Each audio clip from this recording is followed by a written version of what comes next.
Alright guys, how's it going? Welcome back.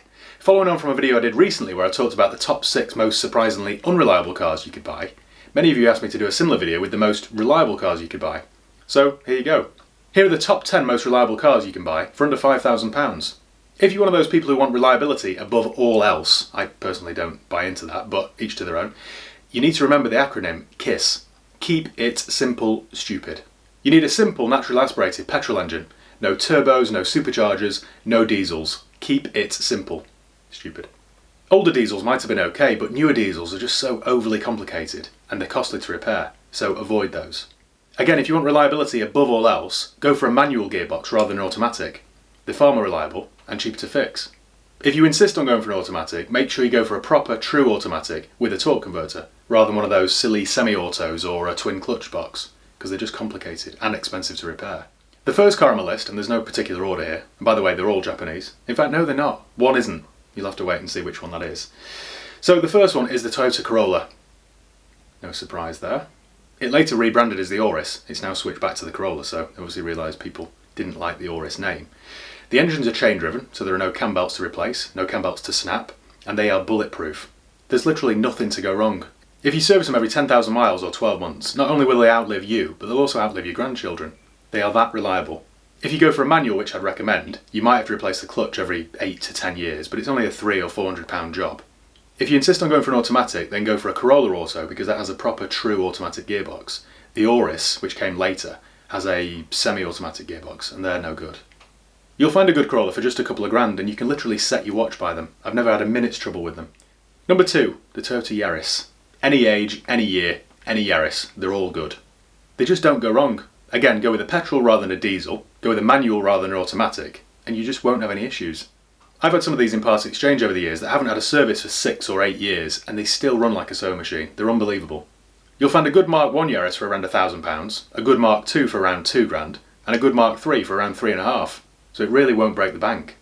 If you can only find an early Mark 1, then make sure you find one with a long MOT because they can suffer from rust. Number 3, the Honda Civic. Again, any age, any year, change the oil regularly and you just won't have an issue. I can only recall having one issue with the Civic, and that was a bad fuel pump, £300 or £400, and it was fixed. But literally every other one I've touched, I just haven't had a problem with.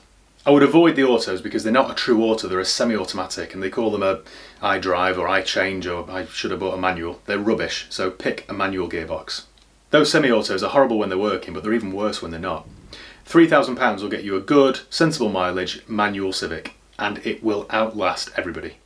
Number 4 is the boring but dependable Mazda 3. The petrols are great, they will run forever. If you want something a bit quicker, a bit more interesting, then they do a sport model with a 2-litre petrol engine, and they're great. They come with loads of extras as well. So with that you get bright xenon headlamps, Bose audio, and bigger alloys. And they really look the part actually. My mate's had a couple of these over the years, and he's never had any issues with them. The only negative is they're only a 5-speed manual rather than a 6, so on the motorway your ears might bleed. But it's not a bad price to pay for reliability.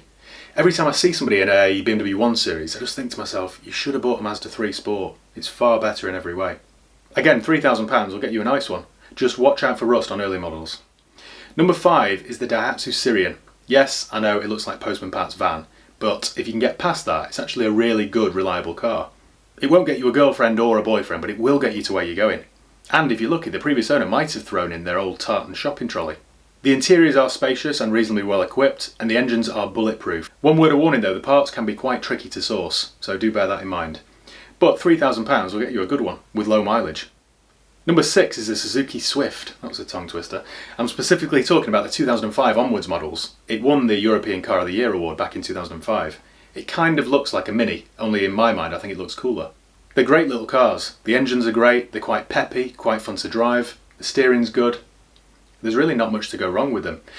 One word of warning though, the gearboxes, the manual gearboxes can whine with age, the bearings go, so I've had that a few times actually. But most are fine. You'll find a good one for between £2.5 and £3 grand, and I think for a first or second car, you can't go wrong.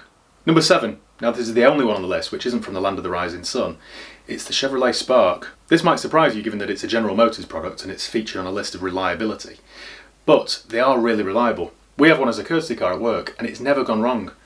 We've done, I don't know, 30,000 miles in it maybe. And I imagine anyone who's borrowed that car won't have treated it with respect. And it's still just running. We keep planning to replace it with something newer, but what's the point? It's quite good fun to drive in a weird sort of way because it's so slow you won't get a speeding ticket, and you drive everywhere with your foot completely to the floor. It's quite practical, it's quite spacious, you can fill the tank for 25 quid. You could do far worse, honestly. And for £2,500 you'll find yourself a good example. All of them come with USB points and auxiliary points, you can find them with aircon, alloys, they're quite good spec cars. Number 8, the Nissan MICRA. Now specifically I'm talking about the K11 model. They're a little bit too old now to be taken seriously and featured on this list, but they are bulletproof. Every single one I've ever had has just gone on and on and on. They're still very popular with people who do Uber Eats and Deliveroo and that sort of stuff. Chances are when you get your Lambuna delivered or your Hawaiian pizza on a Saturday night, it will have been delivered in a K11 MICRA. No MICRA since the K11 model has been anywhere near as reliable. Nowadays they're just cheaply built tat and I wouldn't trust them as far as I could throw them, but the old K11, they were a reliable car. This is probably the cheapest car on this list because 500 quid will get you a decent one with an MOT. Number 9, the penultimate car on this list is the Toyota AYGO / Citroen C1 / Peugeot 107, they're all the same. I've done a proper review with one of these old AYGOs and in it I just talk about its reliability. Things break, but it will always get you to your destination. The engine is a bulletproof 1 litre Daihatsu motor. It's one of the few cars you can literally not service and it will still start on the key. The clutches are lightweight and a bit weak, but you'll replace it for £200. The boots can leak, but you can replace the seals for 50 quid. The door handles can snap off, but you can replace them for 25 quid. They're just really easy to run. The road tax is only £20 a year, it's only £35 to fill the tank, you really can't go wrong. Motoring just doesn't get any cheaper than an AYGO, and £2 will get you a decent one. Number 10, and the last on the list today, is the Honda Accord. Again, not the diesels because I've had a few issues with timing chains and things like that, but the petrols just don't go wrong. They're a little bit thirsty, they will drink fuel, but they will run forever. And they drive very well. It's sort of bland motoring at its best. Again, £2,500 will get you a decent one. Well, that's it. The most reliable cars you can buy for under £5,000. And when you think about it, it isn't rocket science, is it? They're all well built and they're all quite simple. And simplicity equals reliability. So thank you once again for watching. Make sure you give the video a thumbs up if you enjoyed it. Make sure you subscribe if you haven't done already. You can follow me on Facebook, Instagram, Twitter. I'll leave the link below. If you've got any comments or questions or suggestions for these types of videos, then let me know.